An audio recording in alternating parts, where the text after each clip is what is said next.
ये ग्लूकोज हमारी बॉडी के अंदर जाके ऑक्सीजन से रिएक्ट कर रहा है और बिल्कुल उल्टा इसे ब्लो करते हैं। और ये नाम आपको एग्जाम में 100% दिखेगा बेटा, किसी ना किसी फॉर्म में एक्सपायरेशन वाली प्रोसेस में, रिएक्शन में, उसको लेके यहाँ खड़ा होता है, पहुंचा होता है। लो भाई मैं तो रेडी हूँ। सो this is the process of inhalation and exhalation, right? Hello dear students, welcome to Concept Corridor. I am your mentor Yogita Dhami.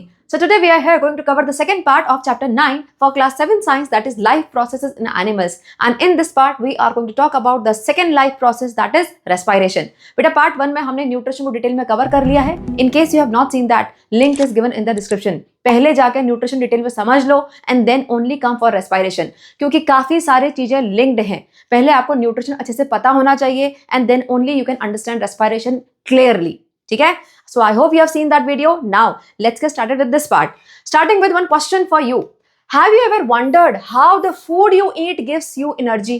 बेटा जो हम खाना खाते हैं उससे हमें एनर्जी कैसे मिलती है? अब देखो न्यूट्रिशन में हमने क्या पढ़ा था, जो भी हम फूड खाते हैं बड़ा कॉम्प्लेक्स होता है, राइट? हमारे डाइजेस्टिव सिस्टम के अंदर वो कॉम्प्लेक्स फूड जो है वो सिंपलर सिस्टम में कन्वर्ट होता है, उसके बाद स्मॉल इंटेस्टाइन से वो एब्जॉर्ब हो जाता है, राइट? पढ़ा था. अब एब्जॉर्ब जब होता है, सो बेसिकली न्यूट्रिएंट्स जो एब्जॉर्ब होते हैं ब्लड में, उनसे हमें एनर्जी कैसे मिलती है? बेटा ब्लड जो है वो न्यूट्रिएंट्स को सारे बॉडी पार्ट में लेके जाता है, बट उसके बाद व्हाट? वो न्यूट्रिएंट्स वहां जा जाके सारे एनर्जी डिस्ट्रीब्यूट करके आते हैं. लो भाई तुम भी एनर्जी ले लो, आईज लेग्स जाओ एनर्जी ले लो. बेटा यहाँ पर ऐसा नहीं होता. Here lots of other systems are involved in the body. Now what are those systems? Let's try and understand. सबसे पहले यहाँ पे आ जाता है हमारा डाइजेस्टिव सिस्टम, है ना? जो हमने फूड खाया कॉम्प्लेक्स वाला, वो सबसे पहले जो होता है कंप्लीट डाइजेशन के बाद उसमें से nutrients gets absorbed into the blood. Now what happens to the blood? Blood circulates in the body. But how? यहाँ पर आता है आपका सर्कुलेटरी सिस्टम. सर्कुलेटरी सिस्टम में हो क्या रहा है? The nutrients in the blood gets transported to all the body parts. But how? Who is transporting this blood? बेटा ब्लड अपने आप थोड़ी मूव करेगा, कुछ तो है ना जो उसको पंप कर रहा है. What is that? Heart. So here in circulatory system the main organ is heart which pumps the blood, right? अब वो ब्लड मूव किस में कर रहे हैं? कुछ पतले पतले पाइप होते हैं ना, उनको क्या बोलते हैं? Blood vessels. So here comes the another part which are blood vessels. Clear? उसके बाद नेक्स्ट है ब्लड, जो कि हमारे लिए डिलीवरी बॉय है. वो क्या क्या डिलीवर करता है? ऑक्सीजन, न्यूट्रिएंट्स, और उसके अलावा जो वेस्ट हमारी बॉडी में बनता है अलग अलग पार्ट्स में, उसको वापस भी लेके आता है, right? So it removes the waste also. Clear? अब बेटा ये सर्कुलेटरी सिस्टम की जो वर्किंग है वो आपकी इस टाइम पे सिलेबस में नहीं है, सीनियर क्लास में पढ़ोगे. Got it? Now further what happens? ये ब्लड था वो हर जगह जाकर न्यूट्रिएंट लेके खड़ा है अब दरवाजे पे. लो भाई मैं न्यूट्रिएंट लेके आ गया हूं, अब क्या? Now what next? What happens to those nutrients? बेटा इनमें से जो कुछ nutrients हैं वो directly use हो जाते हैं for build and repair of the body. Some nutrients can be used for the build and repair, but there are some nutrients which are energy giving. अब energy giving nutrients कौन से होते हैं? Class 6 में पढ़ा था ना, कौन से होते हैं energy giving nutrients? Carbohydrates, right? और यहां पर कौन सा फॉर्म है कार्बोहाइड्रेट का? सबसे सिंपल वाला, दैट इज शुगर. ठीक है? बेसिकली ग्लूकोज आप बोल सकते हो. So now, while other like sugar, that is glucose, are broken down inside the body to release the energy. क्या लिखा है देखो? Some nutrients are used for build and repair, but some nutrients like sugar are further broken down inside the body to release the energy. तो यहाँ पर जो sugar है उसका ब्रेक डाउन होता है, और जिस प्रोसेस से होता है उसी को बोलते हैं respiration. Clear? So here comes the another life process that you have to study in detail, that is respiration in animals. Definition क्या है? The process by which nutrients are converted into usable energy. This is called respiration. हम यहाँ पे कौन सा nutrient की बात कर रहे हैं? हम यहाँ पे कार्बोहाइड्रेट की बात कर रहे हैं. कार्बोहाइड्रेट भी स्पेशली हम द सिंपलेस्ट कार्बोहाइड्रेट जो कि ग्लूकोज है उसकी बात कर रहे हैं. ठीक है? तो जो ग्लूकोज है वो कन्वर्ट होता है into usable form of energy. लेकिन कैसे होता है? अपने आप तो नहीं होगा बेटा. यहां पर in respiration process it uses the oxygen. हमारी बॉडी में जो ऑक्सीजन होता है उसका यहां पर यूटिलाइजेशन होता है. अब ऑक्सीजन हमारी बॉडी के अंदर कैसे गया? Through inhalation. हम इनहेल क्या करते हैं? हम इनहेल करते हैं एयर, क्योंकि हमें उसमें से ऑक्सीजन चाहिए होती है. Yes? So oxygen from inhaled air to break down glucose into carbon dioxide and water. अब ये क्या लिखा हुआ है इसको रिएक्शन फॉर्म में समझते हैं. देखो हमने क्या क्या बोला यहाँ पर? न्यूट्रिएंट. कौन सा न्यूट्रिएंट? ग्लूकोज. ग्लूकोज ने ऑक्सीजन के साथ रिएक्ट किया, इन दोनों के बीच में रिएक्शन हुई और आपको मिल गया carbon dioxide, water and energy. हमको ये एनर्जी चाहिए, इसीलिए पूरी प्रोसेस हो रही है रेस्पिरेशन की। ठीक है, अब ये जो भी यहां पर दिख रहे हैं आपको रिएक्शन में, ये कहां से आए और कहां गए, let's try to understand it. बेटा ग्लूकोज इस रिएक्शन में कहां से आया, ग्लूकोज हमारी पूरी बॉडी पार्ट में कैसे गया है, थ्रू ब्लड। ब्लड ने एब्जॉर्ब किया ना स्मॉल इंटेस्टाइन से, सो ब्लड में ग्लूकोज था, वो ब्लड सब जगह ग्लूकोज लेके गया है। सो ये कहां से आया, ग्लूकोज ब्लड से। ठीक है, नेक्स्ट इज ऑक्सीजन। ऑक्सीजन कहां से आया, ऑक्सीजन कहां से आया, थ्रू इनहेलेशन। सो ऑक्सीजन आया from inhalation during breathing, right. इन दोनों के बीच में रिएक्शन हुई, कार्बन डाइऑक्साइड बन गया, लेकिन कार्बन डाइऑक्साइड हमारी बॉडी को नहीं चाहिए, so we need to remove it. हम रिमूव कैसे करेंगे carbon dioxide, by exhalation. Yes, so waste exhaled through exhalation process. Clear, water हमारी बॉडी में यूज हो जाएगा और एनर्जी हमें चाहिए ये जो डेली लाइफ की प्रोसेस है उनको करने के लिए। Am I clear? So this whole process is respiration. Got it? अब ये reaction it is very very important for your exam point of view.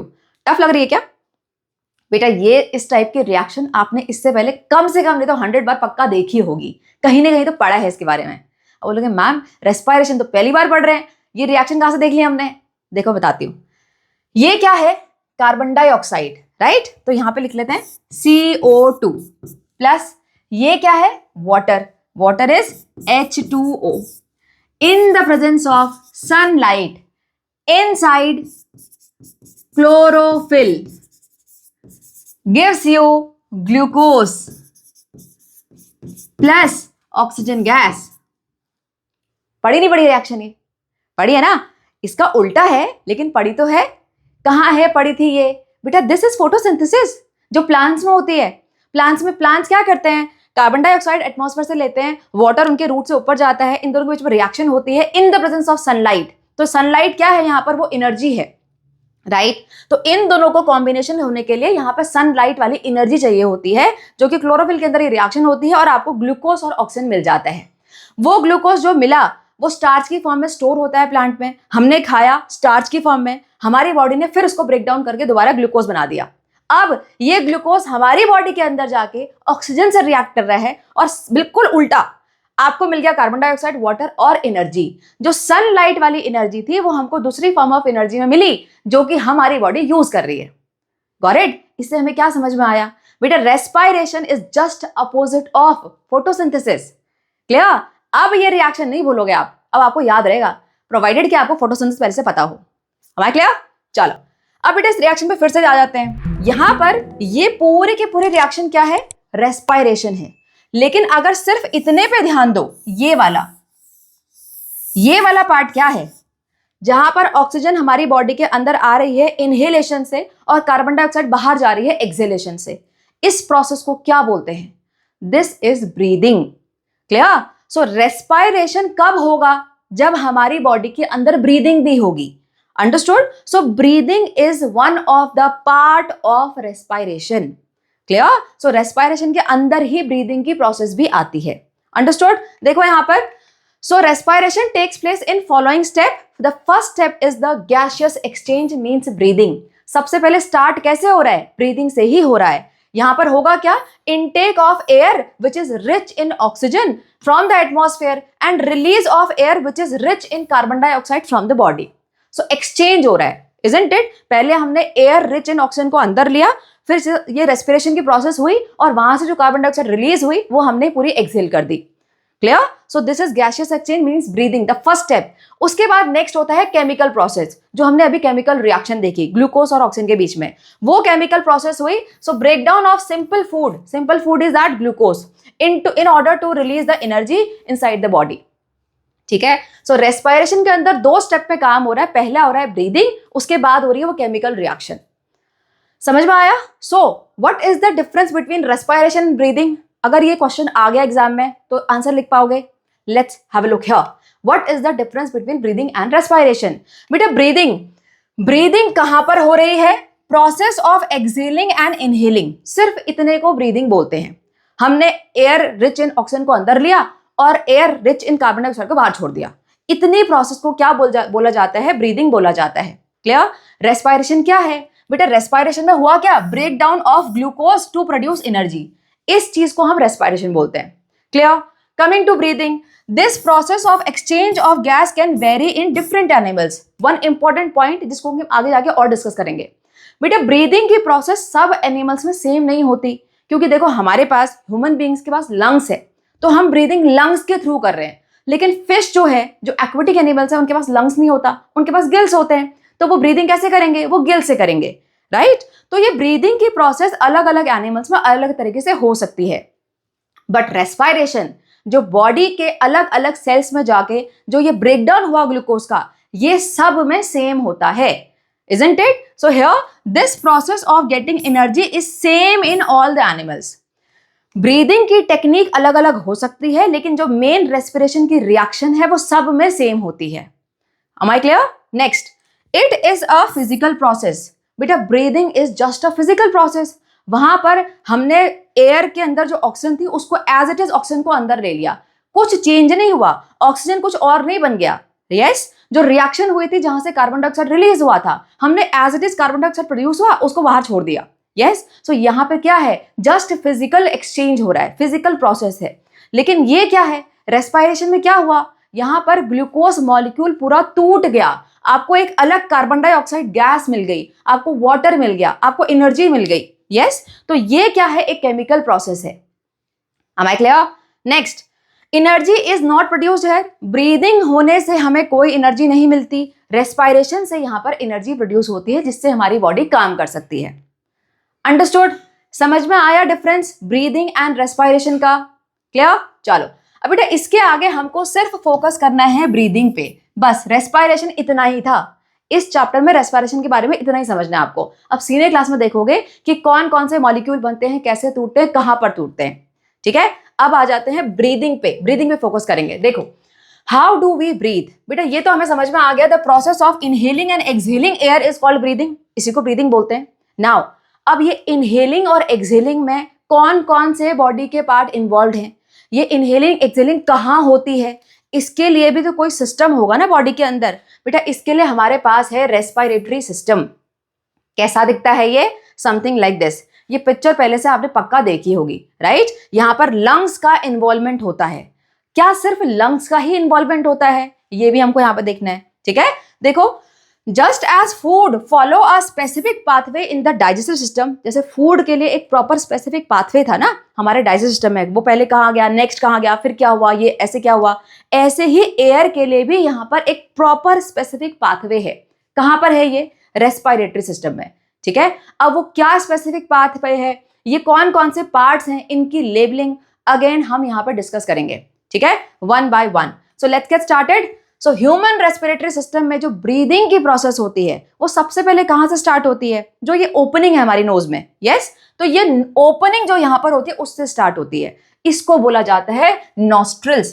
क्या बोलते हैं इनको? नॉस्ट्रिल्स. क्या है ये जस्ट कुछ दो ओपनिंग्स हैं हमारे नोज में, जिससे कि हम एयर को इनहेल या एक्सहेल कर सकते हैं.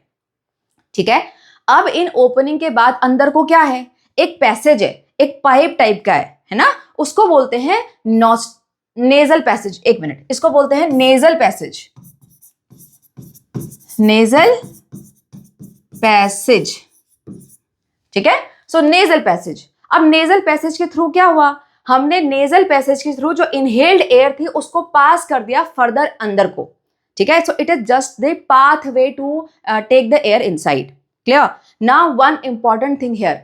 बेटा नेजल पैसेज के अंदर होती है नेजल कैविटी, मीन्स जो वो खाली जगह है, और उस नेजल कैविटी में होते हैं बहुत सारे छोटे छोटे छोटे हेयर्स एंड म्यूकस. ठीक है, देखो नेजल कैविटी में क्या है? इन the nasal passage cavity. Cavity का मतलब समझ में आया? जो खाली जगह है, जो होल है. तो in this nasal passage cavity there are we are having hairs and mucus. अब म्यूकस वर्ड आपने पहले से सुना हुआ है. कहाँ सुना था? इससे पहले म्यूकस कहाँ पढ़ा है? जल्दी से टाइम से बताओ मुझे. अगर याद हुआ तो अब भी बता दोगे आंसर. सो यहाँ पर क्या है? हेयर्स एंड म्यूकस हैं. अब बेटा जो म्यूकस है वो कैसा होता है? स्टिकी होता है. हेयर्स क्या करेंगे? जब हम इनहेल करते हैं तो हेयर्स एंड म्यूकस जो दोनों हैं वो डस्ट या फिर जो भी डर्ट हुआ एयर में उसको ट्रैप कर लेते हैं वहीं पर, उसको हमारी बॉडी के अंदर लंग्स तक नहीं जाने देते हैं. क्लियर? यहां से क्वेश्चन आ सकता है, what is the role of hair and mucus in the nasal cavity, nasal passage? What is the role? They trap the dust and dirt present in the air, thus preventing them to go inside the lungs. Am I clear? और यहाँ पर एक और conceptual question बनता है. Why it is advised only to take inhale from your nose, not from mouth? कई सारे बच्चे होते हैं जो मुंह खोल के ऐसे फिर सांस लेते हैं. नहीं लेना चाहिए. क्यों नहीं लेना चाहिए? इसका आंसर यहाँ पर है. बेटा हमारे माउथ में कोई हेयर और म्यूकस नहीं है जो कि इस डस्ट या डर्ट को ट्रैप कर सके. वो सिर्फ नोज में है. करेक्ट? तो अगर मुंह से सांस लोगे तो क्या होगा? वो सारे डस्ट और डर्ट आपके लंग्स तक पहुंच जाएगी, फिर अलग अलग प्रॉब्लम होंगी. क्लियर? देखो, so it help in trapping the dust and dirt from the air that we breathe. Understood? So हमारा ये नॉस्ट्रिल, नेजल पैसेज और नेजल कैविटी कवर हो गया. अब बेटा नेजल कैविटी के बाद ये वाला जो पाइप है, ये क्या है? ये है विंड पाइप. जो एयर अंदर जा रही है उसके लिए पाइप अंदर, right? So what is this? Wind pipe. ठीक है? Wind pipe, what it is doing? It is taking this air inside and then further it is dividing into 2 branches. हो रहा है ना? वाई शेप हो रहा है ना? यहां पर इसकी जो है फर्दर 2 ब्रांचेस होती हैं. अब ये 2 ब्रांचेस जैसे ही लंग्स के अंदर स्प्रेड होती हैं तो फर्दर देखो ये बहुत छोटी ब्रांचेस में डिवाइड हो रही है. अब now again you are the lucky one जिनको कि इनके नाम नहीं पढ़ने हैं बेटा, अदरवाइज इन सब के इंडिविजुअल नाम है. सीने कहां से पढ़ोगे? ठीक है, चलो. तो हुआ क्या? सो ये विंड पाइप पहले 2 ब्रांचेस में डिवाइड हुआ, फिर फर्दर बहुत छोटी ब्रांचेस में डिवाइड होना शुरू हो गया. Now what is eight the and? And में यहां क्या है बेटा? एंड में यहां पर है कुछ balloon type of structure, something like this. ये देखो, हर ब्रांच के एंड में आपको इस टाइप के बलून टाइप ऑफ स्ट्रक्चर दिखाई देंगे जिनको कि बोला जाता है एल्वियोलाई. क्या बोलते हैं? Alveoli. What are alveoli? These are very thin walled balloon like structure at the end of the branches. फिर से बता रही हूं क्या है? These are very thin walled. बेटा इनकी बहुत पतली सी वॉल होती है. ऐसी ही पतली वॉल और इससे पहले कहां बताया था मैंने? विली में, जो स्मॉल इंटेस्टाइन में जहां पे एब्जॉर्प्शन होता है न्यूट्रिएंट का. यस, वहां पर भी थिन वॉल थी, यहां पर भी थिन वॉल है, राइट? सो थिन वॉल है, बलून टाइप के दिख रहे हैं और कहां पर है ये? At the end of the branches. Clear? Now what is the role of alveoli? बेटा यहां पर होता है एक्सचेंज ऑफ द गैस. जो इतनी मेहनत से हमने इतनी ये सारी ऑक्सीजन अंदर ली, ये पूरा पाथ ट्रैवल करके इन सारी ब्रांचेस तक गई. अब लास्ट में जाके कार्बन डाइऑक्साइड से को अंदर लेना, मींस लंग्स के अंदर लेना और ऑक्सीजन को ब्लड में देना, ये वाला जो एक्सचेंज वाला काम होता है वो यहां होता है alveoli. This is the site of gaseous exchange inside the respiratory system. क्या बोला मैंने? Alveoli are the site of gaseous exchange inside the respiratory system. Got it? और ये नाम आपको एग्जाम में 100% दिखेगा बेटा, किसी ना किसी फॉर्म में एल्वियोलाई आपको दिखना है. तो एल्वियोलाई क्या नाम पता होना चाहिए. ठीक है, इसके आगे डिटेल में और पढ़ना है गैसियस एक्सचेंज कैसे होता है. ठीक है, चलो. अब एल्वियोलाई के नीचे, यहां पे आ जाओ नीचे. ये क्या है? This muscular form, this is the diaphragm. इसके बारे में आगे जाके देखना है कैसे वर्किंग होती है डायाफ्राम की. ठीक है, चलो. अब ये पूरा का पूरा जो अंदर का इतना डेलिकेट ऑर्गन है, ये कहां पर सेफ है बेटा? ये सेफ है रिब केज में. यस, यहाँ पे रिब्स होती है ना, रिब केज. तो रिब केज में ये पूरा का पूरा सिस्टम अंदर का सेफ है. So the structure of the what is rib cage? The structure of bones present in our chest to protect the lungs is called rib cage. ये क्या करता है? ये लंग्स को प्रोटेक्ट करके रखता है. क्या? चलो, moving ahead. Now let's understand more about the alveoli. देखो, so how this gaseous exchange is happening, ये मैंने बता दिया. Alveoli are the site of gaseous exchange inside the lungs. अब ये गैसियस एक्सचेंज कैसे होता है, स्टेप बाय स्टेप आपको पता होना चाहिए. आपके एनसीईआरटी में दिया हुआ है. देखो, alveoli are having thin walled surrounded by fine tubes containing blood. सबसे पहली बात आपको ये पता होना चाहिए कि एल्वियोलाई की जो वॉल है वो बहुत थिन होती है. जहां पर भी थिन वॉल होगा वहां पर चीजों का एक्सचेंज होना बड़ा इजी हो जाता है. ठीक है, सो यहां पर होगा क्या? ये पूरा बलून शेप स्ट्रक्चर, ये जो ब्रांच आ रही है आपके लंग्स के अंदर जो अलग अलग ब्रांचेस है छोटी छोटी वाली, उनका एंड है, ये बलून टाइप स्ट्रक्चर है. अब इन बलून टाइप स्ट्रक्चर की जो वॉल है वो बहुत पतली है. ये बेटा ये सिंगल बलून है, इसलिए इसको एल्वियोलस बोला हुआ है. When singular form is alveolus, plural form is alveoli. ठीक है, तो ये एल्वियोलस है उसका ये बलून दिख रहा है. अब ये बलून की जो वॉल है बहुत पतली है और ये चारों तरफ से घिरी किससे हुई है? ब्लड वेसल्स से। ब्लड वेसल्स क्या हैं? जिनके अंदर ब्लड चलता है, मूव होता है, राइट? तो ये पूरे के पूरे देखो कितने सारे ब्लड वेसल्स है, रेड और ब्लू जो है ब्लड वेसल्स दिख रही हैं। अब यहाँ पे जो रेड दिख रही हैं वो है ऑक्सीजन कैरी करने वाली ब्लड, और जो ब्लू दिख रही हैं वो दिखा रखे हैं कार्बन डाइऑक्साइड देने वाली। ठीक है, एक्चुअल में रेड और ब्लू नहीं होता, ये साइंस में दिखाने का तरीका है, और यहाँ पर याद करने की जरूरत नहीं है आपको ये कलर। ठीक है, सो अब हुआ क्या further? Through the process of breathing fresh air from outside enters the lungs and फिल्स the alveoli. हमने इनहेल किया, फ्रेश एयर को अंदर लिया, अंदर लेने के बाद वो पूरी की पूरी एयर सिर्फ ऑक्सीजन नहीं, पूरी एयर यहां पे चलेगी एल्वियोलाई में। एल्वियोलाई क्योंकि बलून शेप्ड है तो वो ऐसे थोड़ा सा एक्सपैंड हो गया, राइट? फर्दर क्या हुआ? Blood carrying CO2 from the body to the alveoli where it released it in the air. इसी टाइम पे जो ब्लड होता है वो बॉडी पार्ट से जितनी भी कार्बन डाइऑक्साइड बनी रेस्पिरेशन वाली प्रोसेस में, रिएक्शन में, उसको लेके यहां खड़ा होता है, पहुंचा होता है। लो भाई मैं तो रेडी हूं, मैं कार्बन डाइऑक्साइड लेके आ गया, तुम ऑक्सीजन लेके आओ। जैसे ही यहां पर ये दोनों पहुंचे, यहां से ऑक्सीजन सीधे चली गई ब्लड में, और जितनी ऑक्सीजन ब्लड में गई उतनी कार्बन डाइऑक्साइड इसने बोला लो तुम वापस ले जाओ, कार्बन डाइऑक्साइड ले जाओ। ठीक है, so exchange is happening here in the wall of this thin wall of this alveoli. Am I clear? चलो moving ahead. Now understanding the mechanism of breathing. अब बेटा ये जो रेस्पिरेटरी सिस्टम में हमने बताया कि किस तरह से हमने इनहेल किया, कैसे हमने एक्सहेल किया, तो इस पूरी मैकेनिज्म में अंदर क्या क्या हो रहा है, कैसे कोई चीज मूव कर रही है, वो आपको यहां पर समझना है। ठीक है, इसके लिए एक एक्टिविटी है, आपको एक मॉडल बनाना है। क्या मॉडल बनाना है? ये basically the artificial respiratory system with 2 lungs। ठीक है, इसके लिए ये पूरा यहाँ पे कहानी लिखी हुई है, आप पढ़ लेना, मैंने यहाँ पर बनाया हुआ है आपको दिखाने के लिए। So let's try and understand here exactly with the model. देखो क्या करना है, ट्रांसपेरेंट जार लेना है, अंदर से आपको एक वाई शेप्ड ट्यूब लेने के लिए बोला है। अगर वाई शेप्ड ट्यूब नहीं है तो स्ट्रॉ आता है ना, जिसकी नेक ऐसे बेंड हो जाती है, ये वाला जिसकी नेक बेंड हो जाती है, ऐसा वाला स्ट्रॉ लो, 2 लेने हैं, दोनों में रबर बैंड से इसको टाइप कर दिया और दोनों के एंड पे अंदर से बलून लगा दिया है। उस बलून को सिक्योर करने के लिए रबर बैंड से बांधा हुआ है। ठीक है, फर्दर उसके बाद क्या करना है, ऊपर से सिर्फ पाइप को जो है वो एयर को अंदर ले सकते हैं, बाकी सारा सील होना चाहिए। नीचे से आपको एक बड़ा सा बलून लगाना है। Now try to understand what is this. This is wind pipe, right? These are the branches. ये क्या है? ये है हमारे लंग्स। ये क्या है? This is the diaphragm. जो नीचे की मस्कुलर शीट थी ना, मैंने बोला था आगे पढ़ेंगे उसके बारे में, दिस इज द डायाफ्राम। ठीक है, अब जब हम इनहेल करते हैं, जब हमारे लंग्स के अंदर एयर जाती है तो क्या होगा? देखो, जब हम इनहेल करते हैं बेटा तो हम डायाफ्राम हमारा नीचे को पुल होता है, और ये देखो लंग्स के अंदर एयर चली गई, दिखा? लंग्स थोड़े से स्वेल हो गए।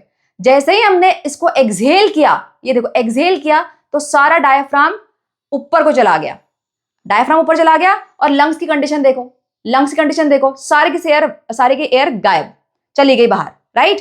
फिर हमने इनहेल किया तो डायाफ्राम नीचे आया और लंग्स फिर से स्वेलअप हो गए।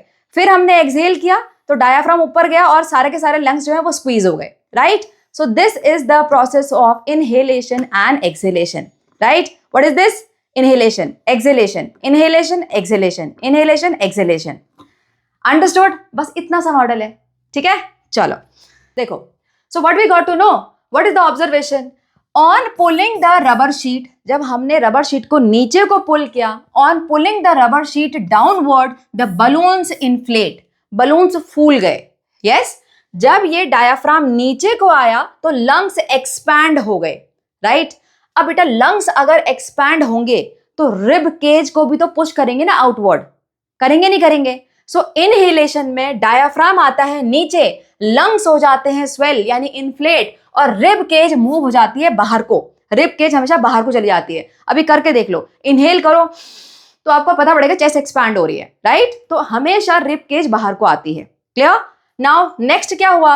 On releasing the rubber sheet, जैसे ही हमने रिलीज कर दिया इस रबर शीट को upward, the balloon deflate, balloon सारे डिफ्लेट हो गए, यानी जो उनका एक्सपेंशन था वो कम हो चुका है। अब रिब केज भी वापस अंदर अपनी जगह चली जाएगी, है ना? अगर जो साइज है लंग्स का वो छोटा हो गया तो रिब केज भी वापस अंदर को चली जाएगी। Clear?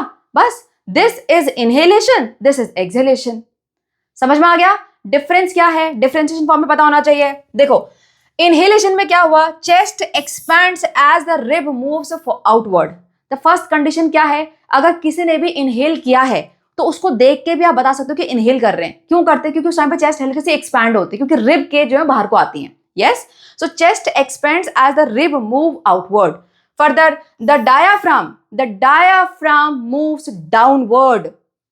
Very very important point बेटा, ये वाली लाइन एमसीक्यू में आ सकती है। What happens during inhalation and exhalation, तो कंफ्यूज करने के लिए दे देंगे diaphragm moves inward and then forward then outward, इस टाइप से। ठीक है, तो आपको क्लियर पता होना चाहिए the diaphragm moves downward during the inhalation. Clear, जैसे ही डायाफ्राम डाउनवर्ड गया तो लंग्स में क्या हुआ, एयर फिल हो गई। This increases the space inside the chest and air enters inside the lungs. जैसे ही डायफ्राम नीचे गया तो हमारे चेस्ट के अंदर जगह बन गई, तो उसके वजह से क्या हुआ, एयर सारी लंग्स के अंदर फिल हो गई। क्लियर, एक्सहेलेशन में क्या हुआ, बिल्कुल उल्टा, चेस्ट कॉन्ट्रैक्ट्स, वहां पर क्या हुआ, चेस्ट एक्सपैंड्स, यहां पर chest contracts as the ribs move downward and inward, अंदर को। The diaphragm goes upward and becomes a dome shaped. ये देखो, ये बिल्कुल डोम शेप का बन गया है, बना है ना। तो डोम शेप्ड डायफ्राम कहां मिलता है, एक्सहेलेशन में मिलता है। Clear, air goes out of the lungs through the nose, और इससे टोटल प्रोसेस से क्या हुआ, जो एयर थी हमारी नोज से बाहर चली गई, हमने एक्सहेल कर दिया। Clear, so this is inhalation and exhalation.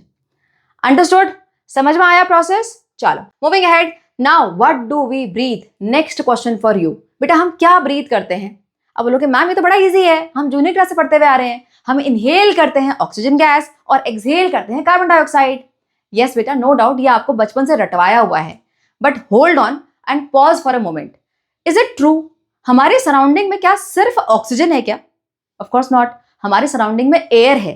Air का कॉम्पोजिशन आपको पहले से पता है कितना है, 78% नाइट्रोजन, 21% ऑक्सीजन, 0.04% कार्बन डाइऑक्साइड, उसके अलावा कुछ traces of gases, water vapour and other thing. Yes, now this is the composition of air. तो हमने सिर्फ ऑक्सीजन अंदर कैसे ली, हमारी नोज में कोई फिल्टर लगा हुआ है, कोई गेट है कि भाई रुको सिर्फ ऑक्सीजन अंदर जाएगी बाकी कुछ नहीं जाएगा? सो दिस इज नॉट ट्रू, हम सिर्फ ऑक्सीजन अंदर नहीं लेते हैं, बट यस हम ऑक्सीजन रिच एयर को अंदर लेते हैं। अब ये मैंने क्यों बोला, let's try and understand here.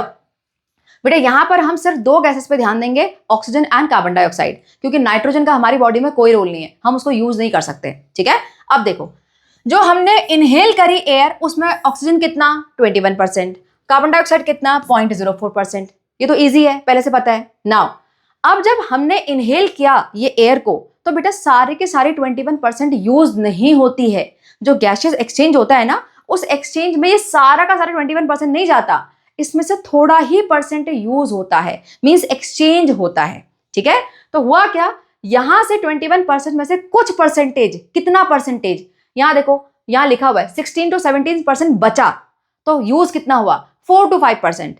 सिर्फ 4 to 5% गैस जो है वो ब्लड के अंदर गई, यही ऑक्सीजन जो है वो ब्लड के अंदर गई।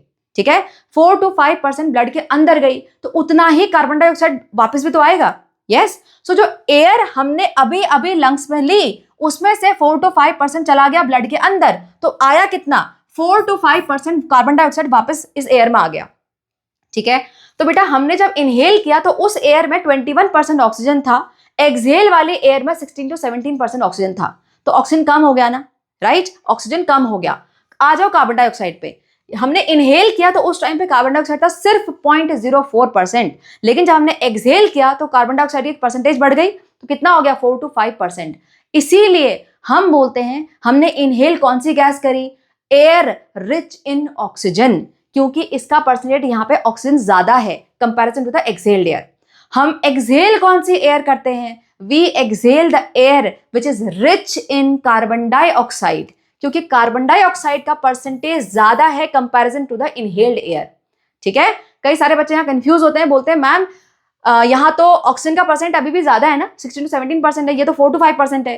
बेटा हम यहाँ पर इन दोनों को कंपैरिजन नहीं कर रहे हैं, हम यहाँ पर इनहेल्ड एयर और एक्सहेल्ड एयर में ऑक्सीजन और कार्बन डाइऑक्साइड का आपस में कंपैरिजन कर रहे हैं। ठीक है, तो इनहेल्ड एयर में यहाँ पर ऑक्सीजन परसेंटेज ज्यादा है, तो हमने बोला ऑक्सीजन रिच एयर हमने अंदर ली। एक्सहेल्ड एयर में यहाँ कार्बन डाइऑक्साइड का परसेंटेज ज्यादा है इसके कंपैरिजन में, इनहेल्ड एयर के कंपैरिजन में, इसलिए हमने बोला हमने carbon dioxide air, rich air को एक्सहेल कर दिया। समझ में आ गया कंसेप्ट? चलो देखो यहां पर, during breathing we inhale air from the surrounding and exhale air having more carbon dioxide than the inhaled air. ठीक है, not all the oxygen inhaled is used up. ये मैंने आपको बताया था, जितना भी हमने इनहेल किया 21% वो सारा का सारा यूज नहीं होता है। Am I clear? Now, बेटा यहां पर this exchange of gas ensures that each segment of our body gets oxygen to produce energy and remove the waste product. ये जो एक्सचेंज हुआ ऑक्सीजन और कार्बन डाइऑक्साइड का, बेटा ये इंश्योर करता है कि एवरी सेकेंड, एवरी मिनट जो है हमारी बॉडी को ऑक्सीजन रिच बिल्कुल ब्लड मिले और जितना भी कार्बन डाइऑक्साइड कंटिन्यूसली प्रोड्यूस होता जा रहा है उसको हम कंटिन्यूसली रिमूव भी कर सकें। Am I clear? चलो moving ahead. Now what do we exhale? बेटा देखो मैंने थ्योरेटिकली तो आपको बता दिया कि कार्बन डाइऑक्साइड रिच एयर को हम एक्सहेल करते हैं, but what is the proof? देखो ऑक्सीजन रिच एयर हमने इनहेल करी, इसका प्रूफ हमारे पास है। क्यों है? क्योंकि एयर का कंपोजिशन साइंटिस्ट ने ऑलरेडी स्टडी किया हुआ है ना, तो हमें पता है कि ऑक्सीजन कितना है, 21% है हमारे एयर में। लेकिन जो हम एक्सहेल कर रहे हैं उसमें कार्बन डाइऑक्साइड ज्यादा है, इसका क्या प्रूफ है? Activity. Here is the activity for you. कौन सी एक्टिविटी होगी बेटा? कार्बन डाइऑक्साइड की प्रेजेंस के लिए कौन सी एक्टिविटी करते हुए आ रहे हैं हम? Lime water activity. ये लाइम वाटर आपका पीछा नहीं छोड़ने वाला है ना। देखो क्या करना है यहाँ पर, here you have to take equal amount of freshly prepared lime water in two of the test tube A and B, and then in test tube A you have to pass the air with the help of syringe. जो atmosphere की air है उसको आपको syringe की help से इसके अंदर air डालनी है, और इस वाले में आपको एक्सहेल्ड एयर को ब्लो करना है। फिर आपको देखना है कि कहां पर कलर चेंज हुआ। जहां पर मिल्की हो गया जल्दी, दैट मीन्स वहां पर कार्बन डाइऑक्साइड ज्यादा था। पता है ना ये? देखो in test tube B repeatedly blow air through your mouth into the lime water and then observe any change in the colour. तो करके देख लेते हैं। वैसे मैंने एक्टिविटी पहले से करवा रखी है आपको, तो जरूरत तो नहीं पड़नी चाहिए, बट ठीक है क्योंकि सिरिंज से नहीं करी तो देख लेते हैं। ठीक है, देखो Here, these are the two test tubes containing fresh lime water. Now, यहाँ पर इस वाली टेस्ट ट्यूब में, टेस्ट ट्यूब ए मान लो इसको, now I am going to blow the air with the help of syringe injection. ठीक है, देखो इससे ब्लो करते हैं, एक और बार कर लेते हैं so that you can understand properly. कुछ चेंज हुआ? Nothing, still transparent, right? अब दूसरी टेस्ट ट्यूब में, इस पे I am going to blow air, exhaled air basically. So let me do it.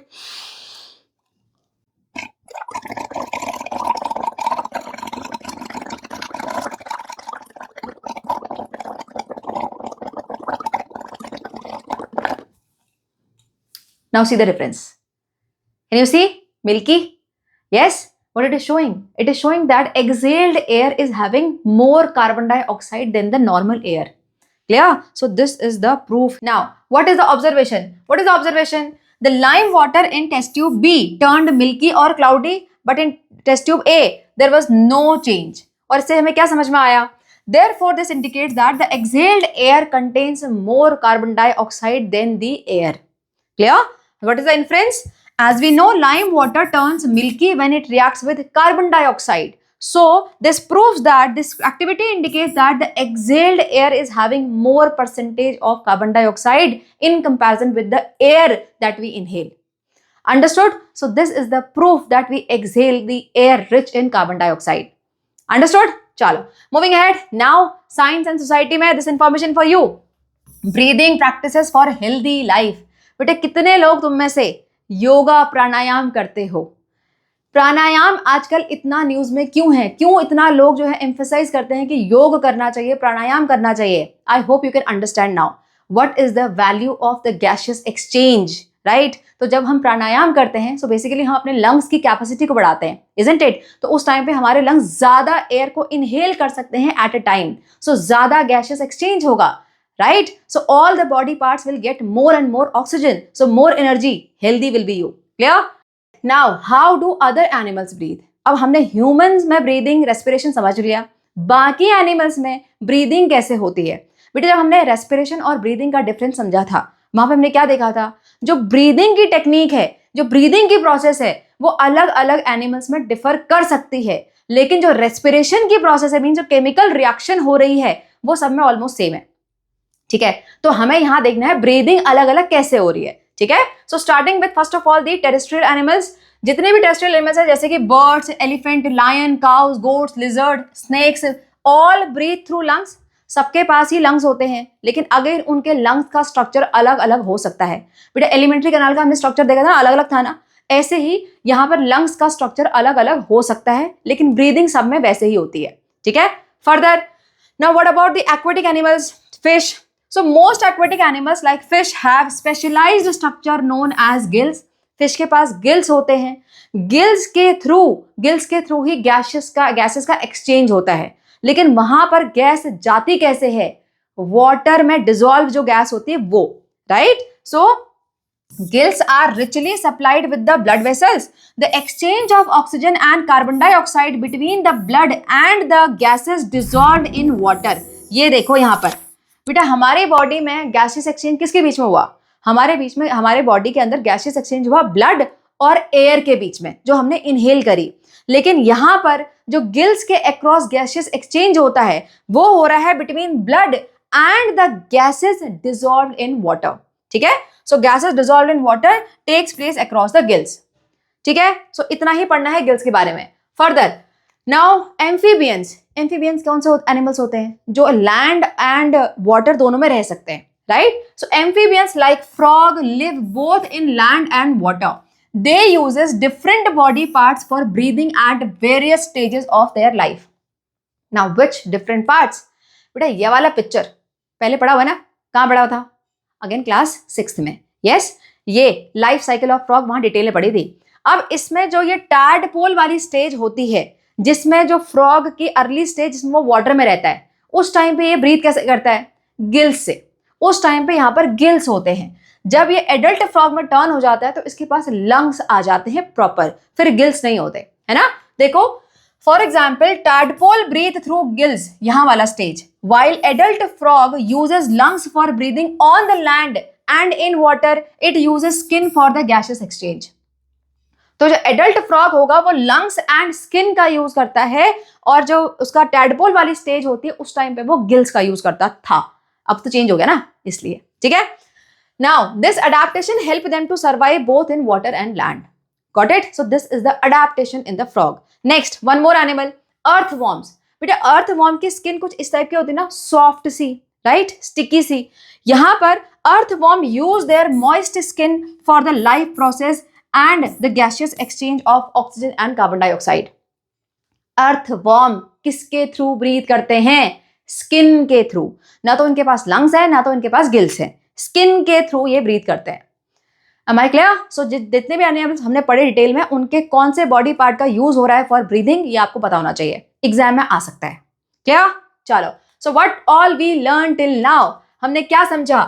Does the different animals have different breathing mechanism to suit their unique habitat? different habitat के अगर animal है तो उनका different breathing mechanism हो सकता है। Clear? उसके अलावा हमें क्या समझ में आया पूरे चैप्टर में? बेटा apart from digestive system and the respiratory system, जो कि हमने डिटेल में पढ़ा, उसके अलावा the circulatory system and there are other system also. अभी हमने एक्सक्रीटरी सिस्टम का तो नाम ही नहीं लिया, यहाँ पर एक्सक्रीशन भी तो होता है ना, वो all work in coordination with each other in the body of a person and then perform a different functions to sustain the life of the individual. So these all life processes are maintaining the life of the living individual. Am I clear? Understood? अब इसके आगे की detail senior class में। ठीक है, चलो। So with this, we are done with this chapter. I hope you were able to understand each and every part of this chapter. But still, having any doubt or facing any difficulty, comment. I will try to revert back. Soon we'll meet for the next chapter. Till then, take care and bye-bye.